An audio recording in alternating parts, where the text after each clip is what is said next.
बिस्मिल्लाहिर्रहमानिर्रहीम। अस्सलाम वालेकुम। मेरे चैनल पे खुशामदीद। आज हमने बात करनी है डेरिवेशन ऑफ डिमांड इक्वेशन के ये जो आपको अगर टेबल दिया जाएगा तो डिमांड की इक्वेशन किस तरह से आप बनाएंगे विद फार्मूला। ठीक है, अब देखें इस टेबल की तरफ। इन्होंने टेबल में फ़ी की 5 वैल्यूज़ दी हैं। अगर प्राइस 1 है तो क्वांटिटी डिमांड 50 है, 2 पे 40 है, 3 पे 30 है, 4 पे 20 और 5 पे 10। अच्छा, ये है इसका फार्मूला। फार्मूला आपने याद करना है। टेबल की कोई भी वैल्यू लेके आपने पी और क्यू की आपने डिमांड की इक्वेशन बनानी है। यहाँ मैं आपको ये बता दूँ कि ज़्यादातर पहली 2 वैल्यूज़ को ही इस्तेमाल किया जाता है, आप कोई भी ले सकते हैं। फार्मूला क्या है जी? Q minus Q1 is equal to Q2 minus Q1 over P2 minus P1 into P minus P1। अच्छा, अब ये चीज़ें क्या क्या शो करती हैं देखें। यही फार्मूला मैंने इधर लिखा हुआ है। ये जो आपका Q है ये शो करता है आपकी क्वांटिटी डिमांड को।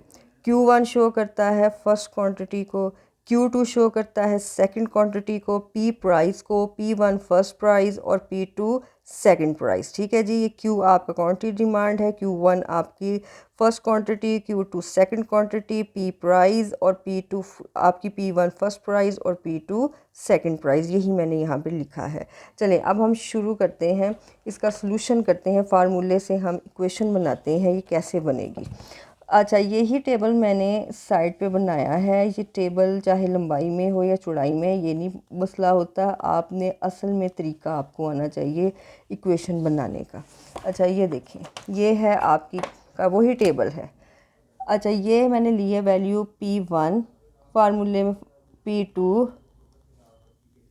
Q1 और Q2। मैंने कहा था कि आप कोई भी ले सकते हैं, मैं फ़र्स्ट 2 ले रही हूँ, ज़्यादातर फर्स्ट 2 ही लेते हैं।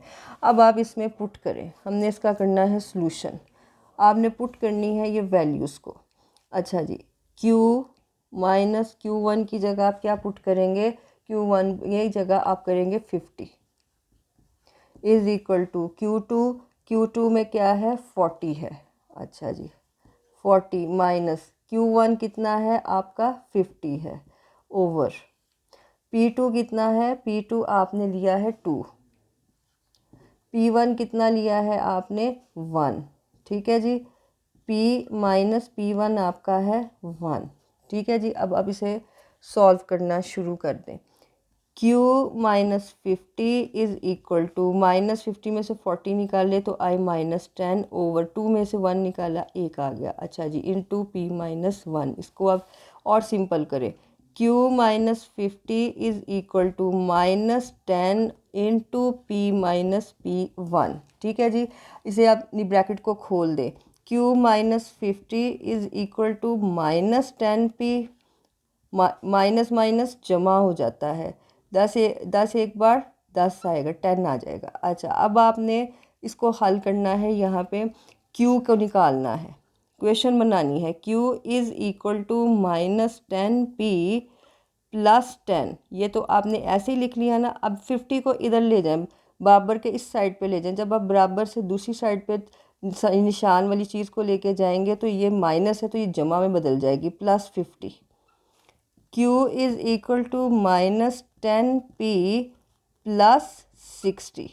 ठीक है जी।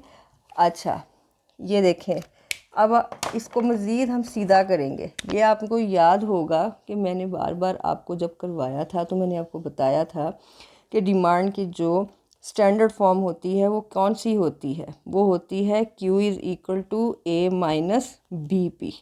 असल में आपने इक्वेशन से ए स्केड्यूल से ये ही इक्वेशन बनानी थी। ये देखें, Q is equal to A show करेगा 60 को, माइनस B 10 को, और P आया इसी तरह। ये देखें, ठीक है, A शो करता है 60 को, माइनस का साइन इसी तरह, 10 B और आया P। यही आपने चीज़ जो है ना, यही शक्ल ये बनानी थी आपने। इस शक्ल में स्टैंडर्ड फॉर्म में इसको स्पेसिफिक फॉर्म में ले बनाना था। आपको ये पता होना चाहिए कि डिमांड की जो स्टैंडर्ड फॉर्म है वो क्या है। आपका ये इस सवाल तो यहाँ तक हो गया है मुकम्मल। लेकिन एक चीज़ ये है कि पेपर में बाज़ का पूछा जाता है, इसको आपने प्रूफ करना है। प्रूफ कैसे करना है कि ये जो वैल्यूज़ दी गई हैं, ठीक है जी, प्राइस की, अगर इस इक्वेशन में पुट करें तो ये जो टेबल में आई हुई है डिमांड की वैल्यूज़ वही आएंगी। तो आप पुट करके देख लें, यही आएगी। देखें जी, हम पुट करते हैं, देखें। Q is equal to 60 minus 10P। अब हम पुट क्या करेंगे, Q is equal to 60 minus P की जगह -10 इंटू P की जगह आप रखें 1, ठीक है। Q is equal to 60 minus 10 is equal to 50। 60 में से 10 निकालें 50, यानी अगर प्राइस 1 हो तो 20 डिमांड 50 ही आती है। अच्छा जी, दूसरी चेक कर लें। Q is equal to 60 minus 10। अब मैं P की वैल्यू लूँगी 2, ठीक है जी, 2 ले ली। अच्छा, Q is equal to 60 minus 10 दो बार कितना होता है, 20 होता है। Q इज़ इक्वल टू 60 में से 20 निकालें, आपका आएगा 40। ये लें जी, अगर प्राइस 2 हो तो क्वांटिटी डिमांड 40 होती है। इस तरह 1 बाय 1 वैल्यूज़ को कर सकती हैं। फर्स्ट 2 को भी कर लेंगे तो प्रूफ हो जाएगा। ठीक है जी, ये है आपका सवाल। अगर आज का लेक्चर अगर आपको पसंद आया है तो लाइक कीजिए, शेयर कीजिए, सब्सक्राइब कीजिएगा, कमेंट में अपनी राय का इजहार भी कीजिएगा। अल्लाह निगहबान।